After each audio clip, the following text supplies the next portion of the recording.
he wants to play as wicket-keeper.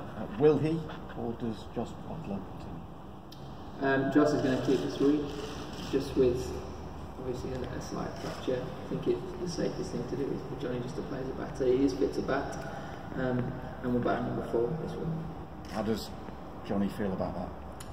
I think he's fully aware that it's a lot to ask him to keep with a broken finger or a slight crack in it. So he's obviously frustrated and disappointed. He loves doing the job.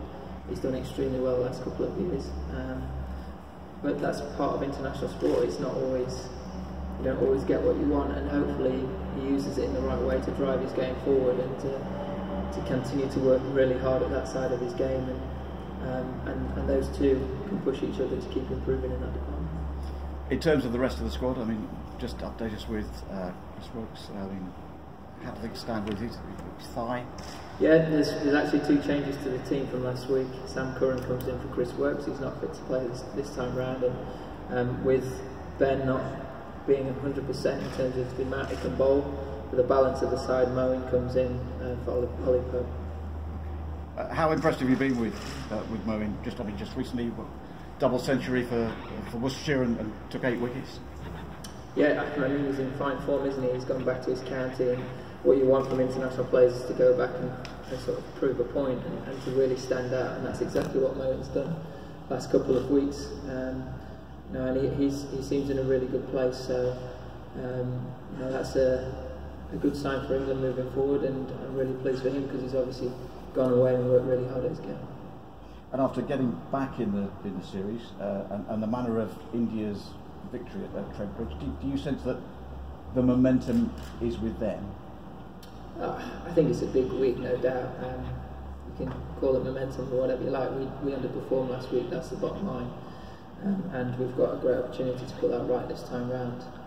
I think one of our big strengths as a squad is the strength of character, and at home in particular we are very good at bouncing back from difficult weeks. We've done it time and time again before, and this should be no other.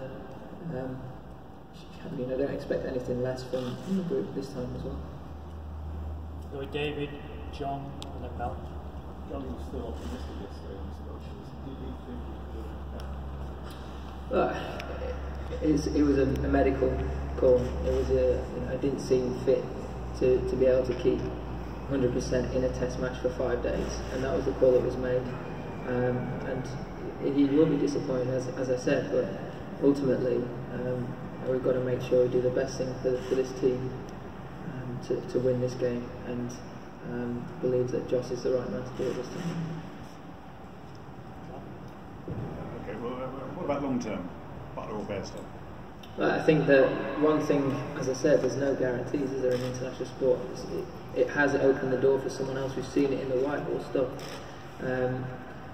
At the top of the order, guys keep coming in and making it very difficult for someone else to make their way back in if they've got injuries. And hopefully, this is a great chance for these 2 guys to keep pushing each other to improve and to take their games to the next level.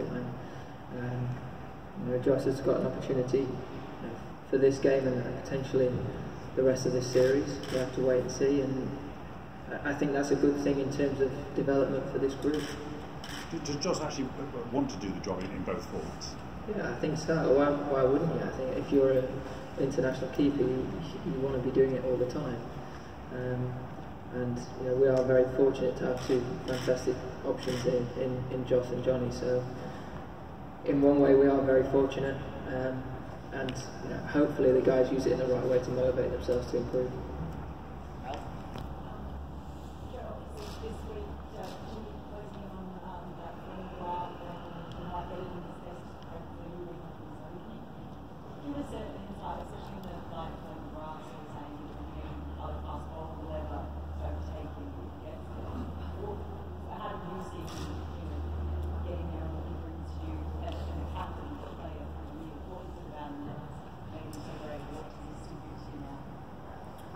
I think Jimmy, I think there's a stat I saw the other day about his last 90-something games, he averages just over 20.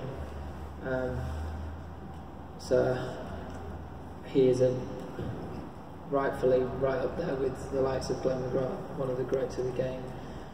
And you know, he's one thing he gives me great control. He's obviously a very great attacking threat when it's swinging, when it's seaming, but you always feel that he's going to create pressure for you, and he's always going to ask difficult questions of batters for long periods of time. And as a captain, you can't really ask any more of your bowlers. If you've got an attack that's together doing that in their own way, you're going to win a lot of test matches, and you're going to take 20 wickets regularly. So he's brilliant to have around. I think he's getting better and better, to be honest, which is a great sign. I think he could play for a good while yet, which is really exciting if he can stay on the park and stay fit. And he looks desperate to do so. So from that point of view, it's an exciting time for me to have a senior bowler like that, so dedicated and desperate to continue playing. And you know, hopefully it can be a really special week for him. Julian and then Will. Joe, there were a number of ways you could have gone, and you decided to drop Ollie Pope. Just what was the thinking? You know, just a couple of tests into the start of international career. What was the thinking there? The thinking is purely for balance of side, and to make sure we've got plenty of options bowling, with Ben not potentially being able to bowl his normal workload. So that was the reason behind it. It wasn't a reflection on how he's gone in the first two games. I think he's a very good player that's showed a lot of promise in his international start, and I'm sure we'll see a huge amount of him moving forward. It might be we get to the Oval and it's very different again, but that's part of parcel of playing, being a part of a squad over a 5-match series. You have to adapt to the conditions. You have to make sure you give yourself the best chance of winning in every given game. And this week, that's how we feel, and that's how I feel. And we made that decision, and I think it's a good team for this service. And can I, just quickly, Johnny's already got an injury. I mean, were there any concerns, even though he's been past fit to bat, about having a bloke in the field who's already got an existing injury? You know, if he gets, aggravates it again or something.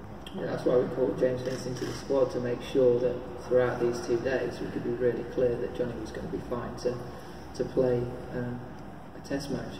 I feel that that's exactly the case, and I mean, it might be that if he does knock it, it could be quite sore, but ultimately feel that he's in a position where he can go out and perform and score runs and do a professional job for his country. Johnny's going to bat 4. How's 5, 6, 7 going to shape up? Is Moeen just going to stop at 5? No, Moeen's going to bat 7. And I think that's where we get the best out of him as well. The way that Joss and Ben played at 5 and 6 in the second innings, rightly so, they should be given the opportunity to do that again. I thought it was a fine partnership. It was a great example to the rest of the guys of how to play Test cricket in difficult circumstances. And ultimately, that was a really good lesson for the rest of the group coming into this week. And I feel that it gives us a great amount of depth in terms of our batting. Having Mo there with the runs that he's got in the last couple of weeks, even though that was up at 3 for Worcester. Whenever he's played for England, he's generally performed at his best at number 7. So again, gives us good depth in that department. Do you like the look of that sort of ending in 3 to 6, sort of 4 senior players in there? Do you like that sort of moving long term forward? Yeah, I mean, you're always looking for continuity, and you want a squad of players generally that's there or thereabouts that you, depending on the surface, you can interchange with. But ideally with your batting, you want good consistency, and there's a huge amount of talent within that group of players. But ultimately it's about performing, and it's alright looking $1 million or having all the shots, but it's about going and delivering when it counts.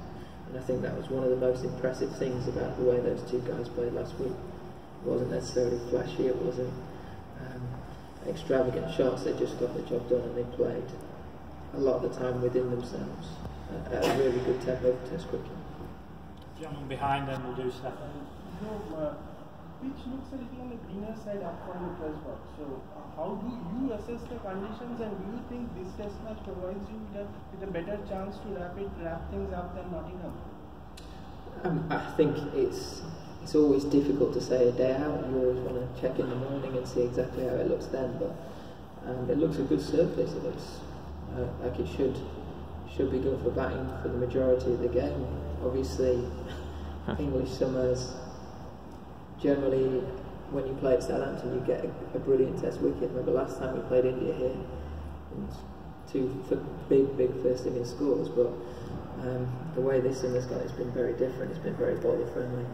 I'm not sure it'll be exactly the same as the first 3 games in terms of how much it has moved around, but that might all come down to the overheads. And as with the first 3 games, I think whoever adapts best to the conditions and the surface will ultimately give themselves a better chance of winning.